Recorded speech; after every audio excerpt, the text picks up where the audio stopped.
Prince Louis, isn't it? Prince Louis. You're like a scamp. Prince Louis of Cambridge, now Prince Louis of Wales. He is such a gorgeous boy. There was certainly an element of making my grandfather proud and honouring him by taking part in the award that has been so much of his life's work. And I definitely hope that I have made him proud. A little boy ran across the grounds of Balmoral in tears. He wasn't lost. He wasn't hurt.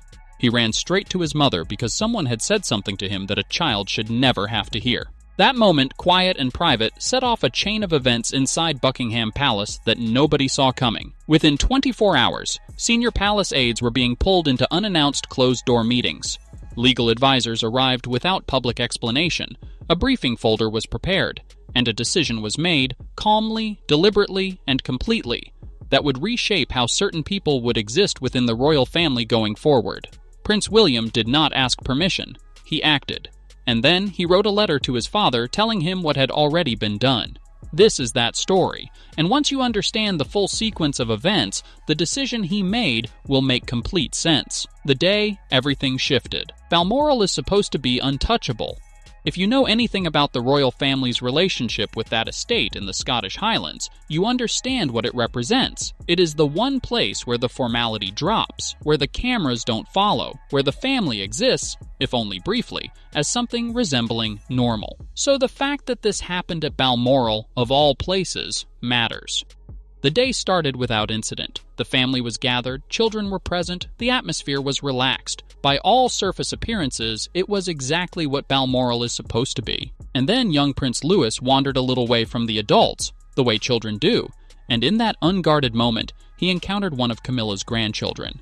What followed was not playground roughhousing. It was not a misunderstanding between kids who don't know better. According to people who were close enough to witness the exchange, this child directed comments at Louis that were genuinely cruel. Not just unkind words aimed at a little boy. Targeted words. Words that touched on Catherine. Words that, if the reports are accurate, even referenced Princess Diana. Think about what that means for a moment.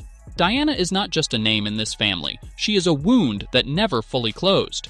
She is the mother William watched be dismantled, publicly, relentlessly, institutionally, and then lost when he was 15 years old. Catherine is his wife, a woman who spent the last 2 years fighting a serious illness while doing everything in her power to shield her children from additional pain. To have those names used as weapons against a 7-year-old child in what was supposed to be the safest place the family has is not a family incident. It is something else entirely. Louis didn't have the tools to process it. He burst into tears and ran straight back to his mother. Catherine's silence. What happened next is the detail that tells you everything about what was coming. Catherine did not cry. She did not raise her voice. She did not cause a scene. She went still. Staff members nearby noticed it immediately, not because she was volatile or unpredictable, but because of the quality of that stillness. Anyone who has ever watched someone hold themselves together in a moment of real, deep anger knows the difference between calm and control. This was control. It was someone deciding very carefully and very deliberately what they were going to do next. The atmosphere around her shifted. People described her expression as something that made them quietly uncomfortable. Not out of fear, but out of recognition. They understood they were watching someone who was not going to let this pass, and she didn't. That evening, when it was just William and Catherine, she told him exactly what she felt. Insiders described the conversation not as an argument, not as an emotional outburst, but as something heavier than both of those things. She brought up Diana.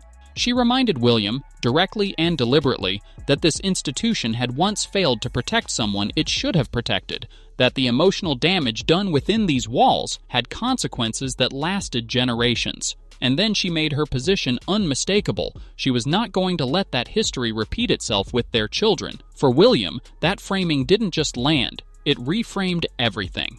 He is not someone who needs to be convinced that emotional harm inside the royal family is real. He grew up living it. He has spoken publicly about mental health, about building a home where feelings are acknowledged and honesty is not treated as weakness. He has spent years deliberately constructing something different for George, Charlotte, and Louis than what he experienced himself. So when Catherine placed the image of Louis running across that lawn in tears alongside the memory of what the monarchy had failed to do for Diana, the equation changed completely. This was no longer a family incident that could be quietly managed. This was a choice about what kind of institution William was going to lead and what kind of father he was going to be. Insiders say that was the moment the shift happened. The briefing folder. The following morning, Kensington Palace was operating differently. Staff described the atmosphere as unusually controlled and tightly managed. Senior aides were called into a closed-door meeting without advance notice. Communication channels were being monitored more carefully than usual.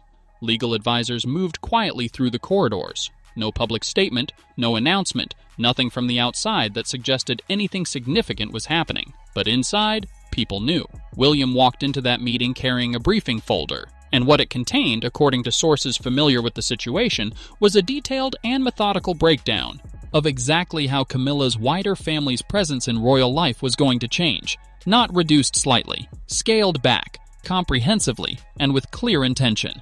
Event invitations, balcony appearances, ceremonial roles, honorary participation, future visibility in any official capacity. Everything went on the table, everything was reviewed, and by the end of that meeting it had all been removed. Some palace staff began referring to what happened in that room as the eraser mandate. But the detail that unsettled people most was not the scale of the decision. It was how William carried himself throughout it.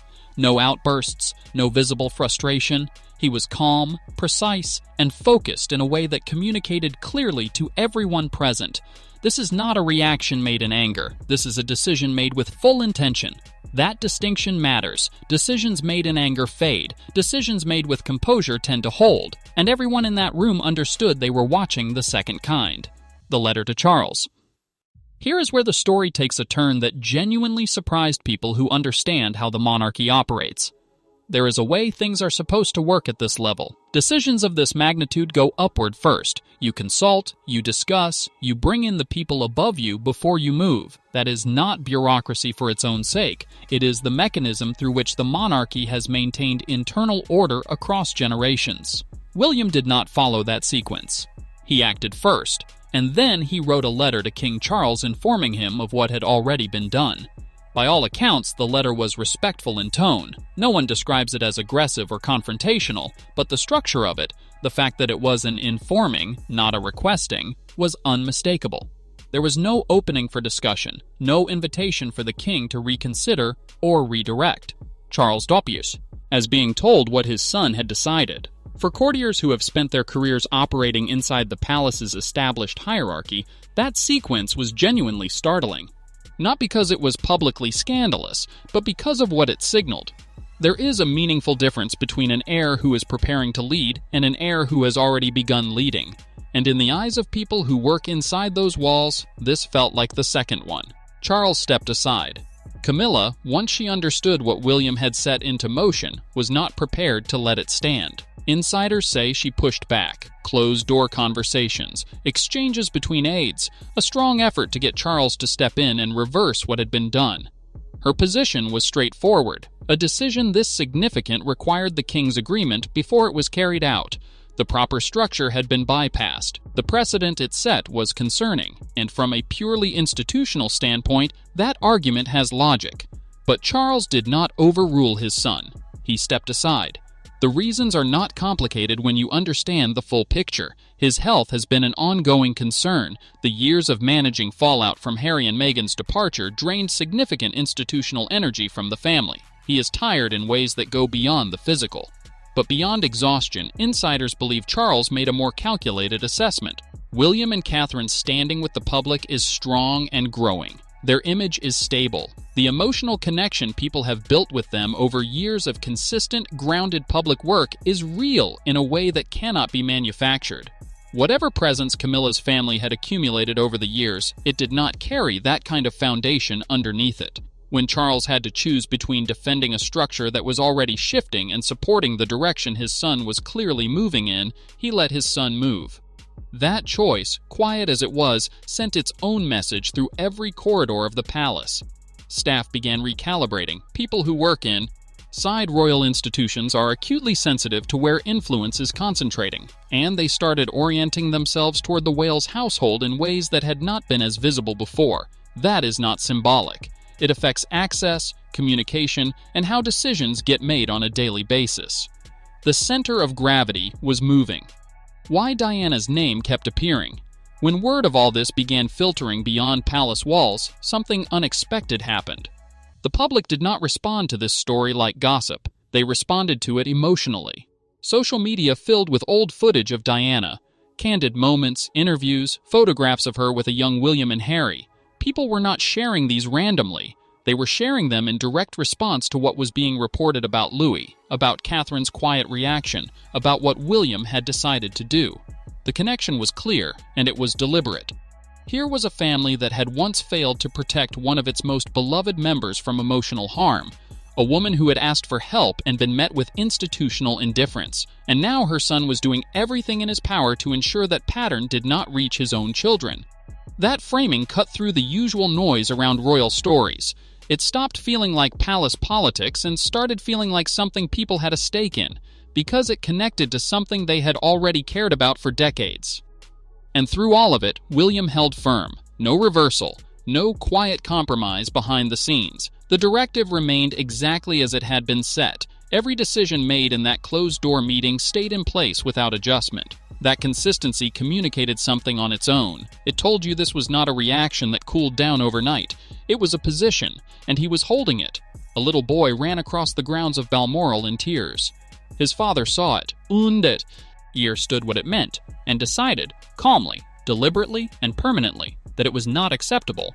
In a family with a complicated history around protecting its most vulnerable members, that response means something. William did not give a speech about it. He did not hold a press conference. He did not craft a public statement designed to manage the narrative. He assembled a briefing folder. He called a meeting, he made a decision, and then he informed his father in writing about what had already been done. That is not the behavior of an heir waiting to inherit a throne. That is someone who has already started deciding what kind of king he is going to be. And the people inside those walls, the staff, the courtiers, and by his own quiet choice, the king himself, appear to have understood that.